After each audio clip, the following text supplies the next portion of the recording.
Sound check, we good. How's everybody? Hope you're doing well. Darwin Crawford back with another video here. In case you missed the last couple, I'm a full-time real estate investor here in Scottsdale, Arizona. I now manage a herd of rental properties that sometimes manage me and contribute to all my hair falling out. Please don't make fun of me.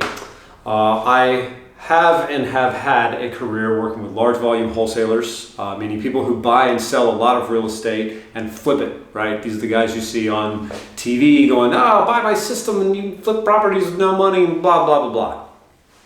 Have another video about how much of that is bullshit, but today I wanted to share my system that I have that I put in place periodically in between rental projects, okay? The reason I'm doing this, someone asked me the other day, like, hey Darwin, you're about done with this fourplex that you've got, what's next? And I'm in a position where once this fourplex is buttoned up, I'm waiting on another specific property. It's gonna be a while, and I need to make some money, right? I've got some big mortgages. I have a commercial property with a 5-year adjustable rate mortgage that is pretty typical for the industry, but it scares me. So we're gonna turn the machine back on, try to make some money over the next 6 or 8 months wholesaling so I can start knocking these loans out. Because I'll tell you what, there's nothing sweeter in life than paid off rental property. Mwah, it's just beautiful. So anyway, someone asked me how I do it and what the system is. I'm gonna walk you guys through it today about how we get stuff done. If you got questions, throw them up in the comments because I'm not shy about this, happy to share. And then, we can have fun competing against each other. It's a beautiful time out there. Anyhow, so this is the basic kind of business plan for real estate investing. And I would like to be clear that this covers one very specific thing. This is wholesaling real estate in a certain market that you pick, okay? If someone hasn't taken the time to explain this to you, or you bought one of those courses off the internet, that you follow some guy on Instagram who rented a Lamborghini and has rented a girlfriend to sit in the passenger seat and paid him a bunch of money, I'm sorry, I hope you kept the receipt. So let's get started. This is me breaking it down. Let's say we're having a cup of coffee, or even better yet, a beer. I'm gonna break it down in a little system about how this gets done. If you don't have a business plan going into this, shit's gonna go sideways. You're gonna work really hard. You're not gonna make any money. You're gonna be that guy on the internet trolling other people's videos about how real estate sucks, okay? Step one, I talk about this in a lot of things that I write about on Quora and Bigger Pockets. Get specific, okay? This is a very specific part of real estate investing. It's not a broad spectrum approach. That shotgun shit just does not work, okay? So we're gonna identify your market. What does that mean? That means I will literally get on Google Maps, draw a box around market that I want to hit, and then learn it, okay? What's the most expensive home? What's the cheapest home? How big are they? Are they all the same? Are they all different? What year were they built? I want you to know everything about it. But step one is going to be identifying your market, okay? And maybe that's not geography for you. Maybe you like homes that were built within a certain time period.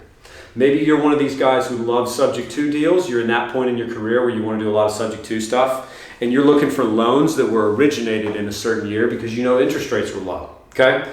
I got a video on the basics of subject twos. I'll get into some more stuff later. I've only done a couple of them myself, but they do work well. They're just not a lot to do in my particular market, and I'm a homebody when it comes to real estate investing. It's just my choice, okay? So we're gonna identify that market. For me, there's one zip code in Scottsdale and one property type that I like, okay? It is here in Old Town, it is multifamily, and I know everything about them. I know when they were built, I know what pipes and wires are gonna break, and I know who wants to live there. That is my market. If I'm wholesaling, I've got a half a dozen others that I used to play in that sandbox. It's very easy to recall that information. I don't do it all the time, but when it's money-making time, not property buying time, that's what we do, okay? Next step is you're gonna identify what's called your buy box, okay? Meaning if a deal fits these parameters, you're gonna stick a contract on it, okay? The reason you do this before any of this other bullshit is that if you are confident in your buy box and something meets it, you don't have to sit there and think about it.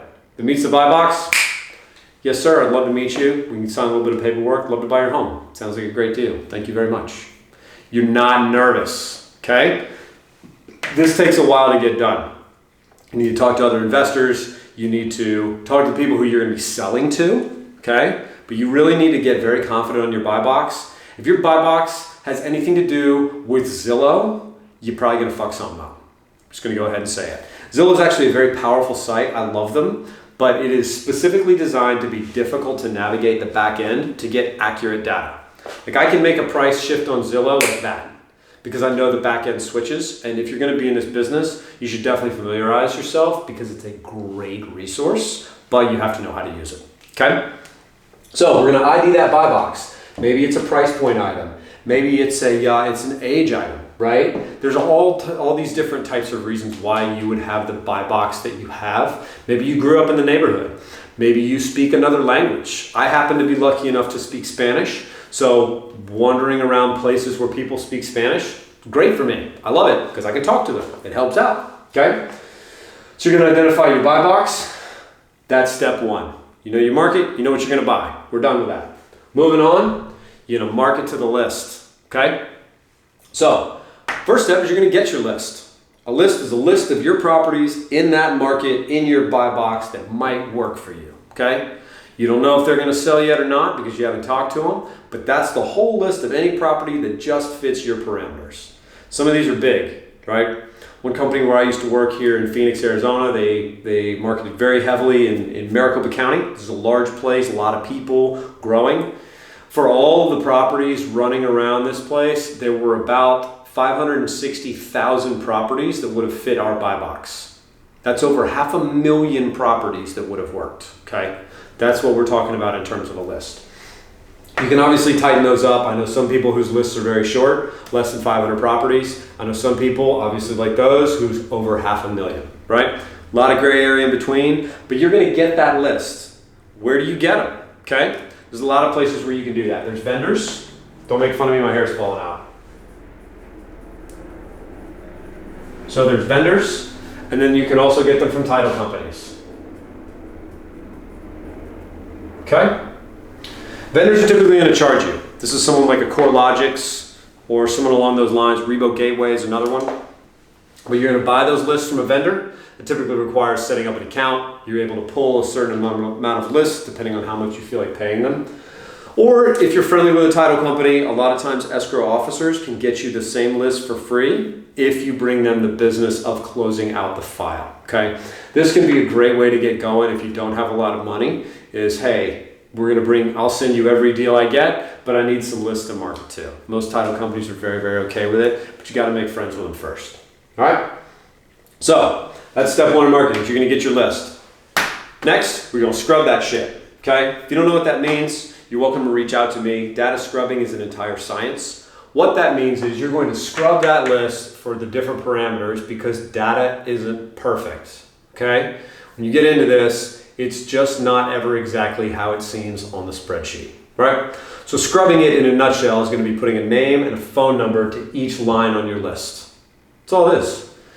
I do a little bit of private data management for people. It's not big. There are plenty of other websites out there where you can do it. You do need to be careful who you're buying your data from. There's some very reputable operators in the business, but that is a heavily controlled industry depending on what state you're in, and you can get in a lot of trouble buying data illegally. So don't let it happen to you because I've seen it go down, right? You're gonna scrub that list. What you're gonna wind up with is an Excel spreadsheet or maybe a Google Sheets, whatever you happen to use. Giant list of properties with phone numbers and names. Okay, so that's what you've got. You got properties that fit your buying criteria, you know they're in your area, and you got their phone number. So what's the next step? Ooh, that's good. Rosemont beans here at the house, very delicious. So after we've scrubbed, we're gonna give them a call, right? This is cold calling 101 at its finest. There's lots of different ways to get in touch with people. Cold calling has its pros and its cons. Some people use VAs. There are call centers in other countries that you can pay to have call your lists. You can call them yourself if you don't want to spend the money. Cold calling is a whole science. Can be brutal. I mean, I imagine it's kind of like being in a bar fight. Not that I've been in a lot of bar fights, but you're going to get banged off the phone all the time. People aren't going to want to pick up. It's very, very difficult to cold call successfully, but the people that do get some monster deals off of it, okay? It's kind of one of those, you know, the risk is big, the reward is also big. There's a lot of different ways to do it. I personally don't like cold calling, even though I've done a lot of it. I feel like I put my time in. There's plenty of other methodologies, right? So we got other contact methods. For me, Please check your local laws before you do this. There are some people who've been very successful with text message marketing. I don't particularly love that because it is very management intensive, and you can cross a line with the FCC and get in a lot of trouble doing it, right? So you heard it here. I'm not a lawyer, but do that at your own risk. There are a bunch of other options. There are banded signs, which I personally hate. I think they're crap. There's other people who've had good success with them.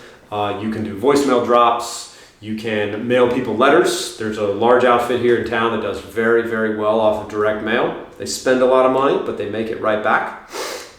So there's all these different methods you can use to contact people, but you got to get in front of them, okay? So we're going to contact them. And then the next thing you're going to need to do is you need to set up a system, because if you don't have a system, you're not going to make any money. So what this means is you're going to use a software platform. Some of the popular ones out there, you have Podio.com, you have Infusionsoft. There's probably a half a dozen others, but those two I'm most familiar with. Each one has their pros and cons. I think they're both wonderful companies. Just depends on the level of whiz-bang wizardry that you need and how much automation you want to pay for. But you're going to manage that stuff, okay? So what that means is you're going to know which leads are good. We're still working off this list, remember? So which leads are good, which properties aren't ready to sell, who needs to be followed up with at what point. It's like this whole management system of how many times you called them or contacted them. Do they need to be called back? When do they need to be called back? All of that other good stuff, okay? So that's what the software is for. And you can build that out to whatever crazy level of automation you think is worth it to you. For a one-stop shop, I'd say keep it simple, right? If you're trying to do this by yourself, maybe you got a buddy or a partner, keep it simple. The two of you can handle the workload. It's not that crazy, okay? Now, drawing a little line here. This is one of my other favorite topics. Buyer's list, okay? Once you get a property under contract, you can go out, you can take the pictures, you can do the measurements, you can do the deal, you can put together a little marketing flyer. I got another video here coming out where we're going to analyze some other people's marketing flyers for what they put out so you can see what they do. Some of them are very, very good. There's some talented people out there. This buyer's list, one of a couple of ways, okay? I think one of the biggest time wasters for new wholesalers, people who are getting in this business, is fucking around with buyers who have no intention of closing, okay? I deal with a couple of people here in town. They know what I buy, they know what my business model is, and they know that if they send me a good deal, I'm gonna do everything I can to close that thing right up, okay? That means I have a lender in place, I got some hard money laying around, I got cash to make the down payment, I'm ready to go, okay? How do you find those buyers? Well, to me, the quickest way to do that is that if you get a deal, you need to befriend another wholesaler in town, and you need to offer to do the deal with them in exchange for access to their buyer's list. That's the quickest way. You're going to give someone a piece of your deal. Doesn't cost you anything because you haven't made any money yet. So if the deal goes through, you both get paid. Awesome. And then you get access to their buyer's list. So the next property you do, maybe you pay them a little bit less and you do 3 or 4 deals with them so they have brought you in and they understand that you know how to do a deal, because people don't want you to send out shit to their buyers. I used to get this all the time. Other wholesalers would send stuff to our office. Hey, can you get this sold for me? And I'd take one look at the deal, one look at the deal flyer, one look at the numbers and be like, man, get that. Just get out of my office, right? It was crap. So if you're going to get a buyer's list, understand that that is a valuable thing. People guard them for good reason. They don't want you sending bullshit out to their buyers because it makes them look like an idiot, right? So I think that is the quickest way to get a buyer's list. You can purchase them. You could probably make your own. But if we're talking about ramping up an operation quickly, that's the fast way to do it. The last thing you want to be doing is getting one off Craigslist or Facebook or whatever with no verification, because 99% of those people are just other wholesalers, and all they're going to do is take your flyer, Photoshop a higher price, and blast it out. And then you just look like a moron, and we don't want that, okay? So that's how we deal with the buyer's list problem. You send out the properties, and the market's going to tell you whether or not you did a good job. Someone steps up and buys it, boom, you did a great job. Maybe you left some money on the table, but who cares? You got the deal done, go find another. That's the way the world works, right? But if you didn't do a good job, the market's also going to tell you that, because people are going to come back at you and they're going to say, this deal sucks, I need it for less than you paid for it. and then you know. Don't get pissed. Ask them why. Get information from these people so you understand why you need to be better and tighten up your buy box. Okay? This is a cycle. Please understand that. All right? So that's our business plan in a nutshell. That's how we're going to ID a market. We're going to buy stuff. We're going to market to these people. We're going to manage it with software. We're going to send it out to the buyer's list. We're going to get it sold. Our fee's going to come in. We're going to move on to the next one. Okay? This is not a one-shot retirement deal. These are the skills you need to set this business up. Okay? You need to know how to underwrite property. I'd harp on this all the time, is that people who don't know how to underwrite property are the ones that send out those stupid flyers that waste everybody's time, cost me hair off the back of my head, can't afford to lose anymore, just saying. So you need to know how to underwrite. What's it cost to renovate a property? What are your holding costs? What are your transaction costs? Learn that shit. It's out there, you can figure it out, but you gotta know that. Negotiating. I have a video on negotiating. I have a lot more coming in. It's one of my favorite topics in the whole wide world, but you need to learn it. You have to learn to negotiate with sellers in good markets and bad markets. Negotiating is key to this business, key to life. You gotta learn it, okay? So check those out if you want. If not, there's plenty of people out there on the internet who will teach you how to do it. You gotta be organized. I fall down on this one. If I show you my desk right now, it looks like a bomb went off on it. I'm in the middle of a project. But you do need to be somewhat skilled and organized and have your leads laid out, because the last thing you want to do is skip a lead and have money be left on the table. These two are probably the hardest, okay? And I'm going to say this because I have been around the fitness world now for about 6 years. I don't work in it. I'm just a very active and loving participant. You have to be persistent and you have to be consistent, okay? I had coffee with someone not too long ago who, contacted me off one of these, said, hey, just, can we sit down? I'm having trouble getting a deal, all this kind of stuff. And I looked at his numbers and he wasn't fucking doing the work. Like, he wasn't being consistent. He'd call for a couple of days and wouldn't call anybody and, just slacking off. And I hate to say it, but if you're not consistent, you're never going to land a deal, right? You got to learn to grind it out. You got to learn how much you need to work in order to make how many dollars, and then stick with it. It's the hardest thing to do, but if you can master that, you're going to kick everyone else's ass. I promise. So, persistence, consistency. I personally like to set out definitive timelines. So if I commit to doing a wholesale operation, I'll commit to 6 months, right? So that means I have 6X. I know what my monthly expenditures are going to be. So I know what's going out the door, and then I have monthly sales goals for what's going to come back in the door. But it's a commitment, right? These days, I will get up, I will do this, I will spend this many hours on follow-up phone calls, I will spend this many hours on underwriting. You have to be consistent, and the deals work. They truly do. If you're not consistent, it's okay. Just be honest with yourself, and then learn how to be better, okay? There's plenty of motivational people out there. I'm not one of them. I'm just a dude, just telling you what's up, but make a commitment and stick to it, and the deals are going to happen. Okay?